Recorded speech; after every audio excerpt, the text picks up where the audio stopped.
Good morning all, hope you're doing well, hope you're staying safe. It's Thursday, May the 28th. Headlines today: US cases trending down again slightly, great news.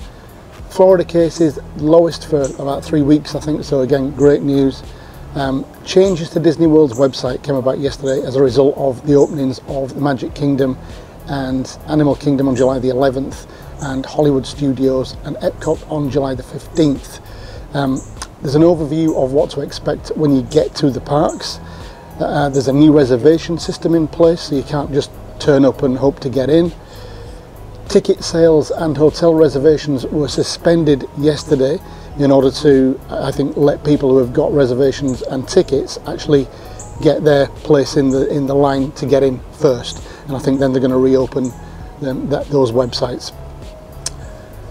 Face masks will be mandatory for everybody over 3 years old. Temperature checks will be mandatory for everybody. Social distancing guidelines have also been published. Mobile ordering is going to be expanded in the parks. You can bypass check-in at the Disney resorts now, and I've got a 1-minute video that shows you how you can do that.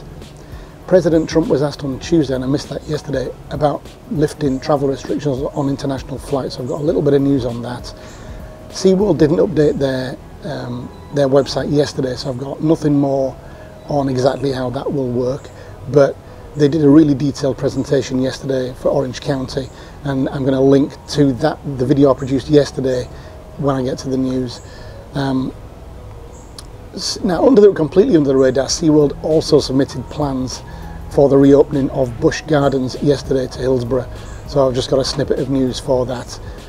If you're new to the channel, please subscribe, hit the notification bell, and you'll get the news approximately 6 days a week right now. Okay, let's go to the news. Total number of cases yesterday in the United States was 20,546 as it continues its downward trend. The number of new cases in Florida yesterday was 379, that's the lowest since May the 8th. President Trump was asked on Tuesday about the possibility of lifting the travel ban on European countries. He said, "Where they're making progress, we'll start to open it up, but only where they're making progress. Some European countries," the President said, "are already making some good progress." No specific countries were mentioned and no timeline was provided. A number of changes were made to Walt Disney World's website yesterday following its announcement that it would open the Magic Kingdom and Animal Kingdom on the 11th of July and Hollywood Studios and Epcot on the 15th of July. Later in the day it was also announced that DVC properties at Walt Disney World and Disney's Fort Wilderness Resort and Campground will open on June the 22nd. A high-level overview of what to expect in the parks is provided on the page named Top Things You Should Know. More detail is given by clicking on the wording in blue. Theme parks are allowed to open at 50% capacity, but it is not known what capacity Walt Disney World parks will open at. In order to gain entry to a park, a reservation will be required, as well as a valid ticket for the park. Walt Disney World has temporarily halted ticket sales and is not taking resort bookings at the moment.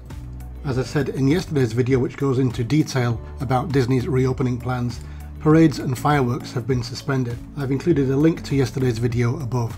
All guests will be required to undergo a temperature check on arrival at the park. Any guest who records a temperature of over 100.4 Fahrenheit will not be allowed in. Those in their party will be refused entry also. Face coverings are a mandatory requirement for all guests aged 3 and over. Additional signage and ground markings will be included in the parks, and here are some examples from yesterday's presentation.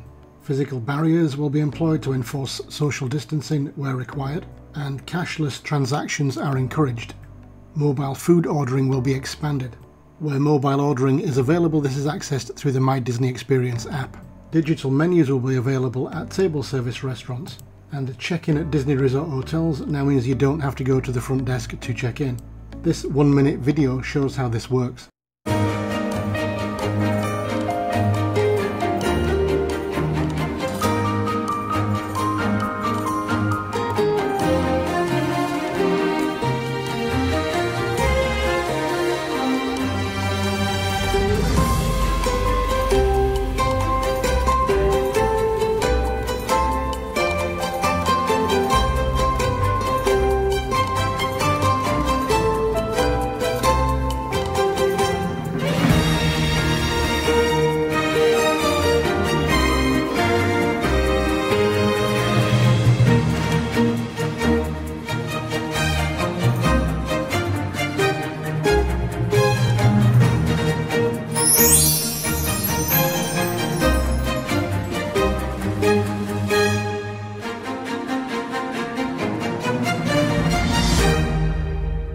There had been no updates to SeaWorld's website when this video was published.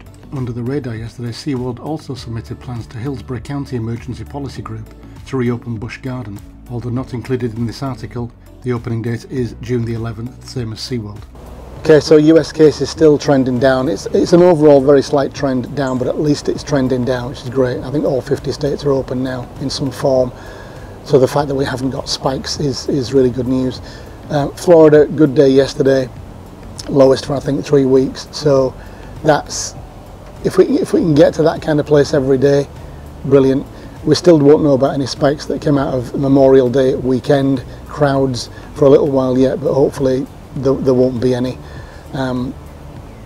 The changes to Disney World's website, they were very quick in getting those out yesterday, so lots of stuff to look at. All of that stuff actually was in my video from yesterday afternoon, so again I've linked to it in the news section. You can have a look at that if you want more detail. Obviously masks are going to be mandatory. They're talking now about mask-free zones, like you can go into a zone like a smoking zone, go in there. I guess you've got to stand 6 feet apart from everybody else, and there might be boxes like there are in Shanghai Disneyland. But if it gets too oppressive, and it may do during the heat of the summer and the humidity, you can go in this area and take your mask off for a few minutes and then go back into the park. But obviously you can do that in any restaurant as well. If you're eating and drinking, you can take your mask off, and you've got AC in the restaurants too, so that might be a better option.